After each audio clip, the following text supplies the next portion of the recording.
Short answer type question, chapter 11, class 7th. Question number 1. Why is transportation of materials necessary in living organism?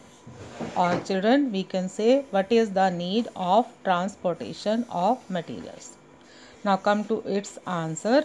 In living organism, food, water and oxygen have to be transported from one part of the body to another for their survival.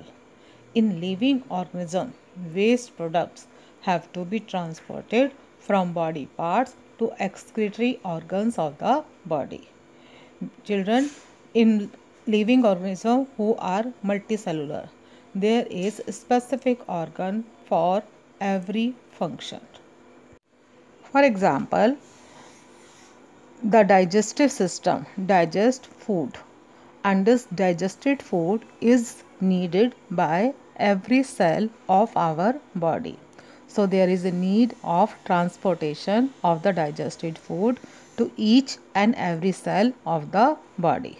Similarly, oxygen is taken in by the respiratory system, by the lungs, but this oxygen is needed by each cell, so it has to be transported to every cell so that cellular respiration take place. Similarly, the excretory waste are produced within the body by the different metabolic reactions, and the waste removal function, so this is done by excretory system. So the transport of waste to the excretory system is needed. Question number 2. What is the difference between transpiration and translocation? Both terms are different from each other. Now come to its answer. Transpiration. Children, this term you know. This is the loss of water in the form of water vapor through aerial parts of the plant. Through aerial parts of the plant like the leaf, the loss of water in the form of water vapor take place, and this process is called transpiration. While translocation, this is the transportation of prepared food from phloem to different storage organ, to the root, stems, fruits, etc. Question 3. State two important functions of white blood cells. WBC. Now come to its answer. The first function, WBC protect the body against diseases caused by microorganisms that enter our body. So the WBC, so they do the function of protection of our body against diseases. Second, they ingest the foreign materials like bacteria or produce antibodies to protect us from infection. Means whatever the foreign materials enter in our body, so these are ingested or eaten by WBC. So they protect us from infection. Question number 4. Point out three differences between artery and vein. Come to its answer. Arteries, they have thick elastic walls. Thick elastic walls means their walls are thick and they are flexible. They can be stretched. Now second point is they carry blood away from heart to different body parts. Arteries carry oxygenated blood, pure blood, to different body parts except pulmonary artery. Pulmonary artery carry deoxygenated blood to lungs for oxygenation. Now come to veins. First point, they have thin non-elastic walls.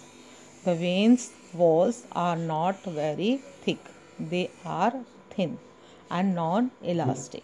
Second point is they carry blood from the body parts to the heart. They are opposite from the artery. They are carrying blood from body parts to the heart, and they carry deoxygenated blood. Third point, they are placed closer to the skin. Means you can see vein very easily. On the skin, the blue color blood vessels which can be seen. So these are the veins. Question 5. What would happen if excretory waste products collected in our body? Now answer: excretory waste products, if allowed to accumulate or collected within the body, then they would prove toxic and eventually result in the death of the organism.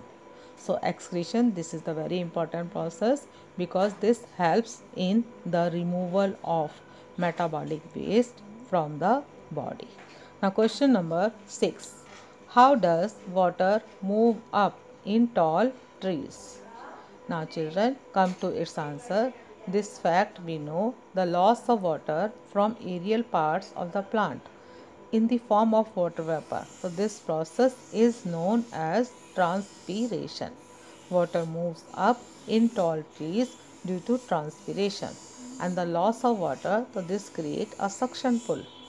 The continuity of water column does not break due to the forces operating between the water molecules and the walls of the xylem vessels.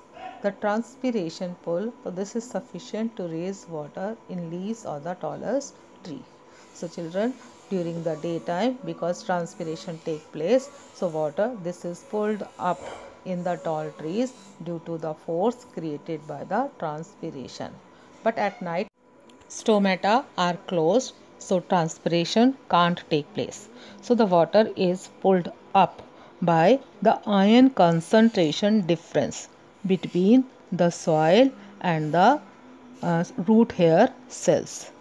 Okay, so due to the difference in the ion concentration, water moves towards the root hairs, and from the root hairs it is pulled up to the upper parts of the plant. So children, we can say water move up in tall trees due to transpiration and due to ion concentration difference between the soil and the root hair cells.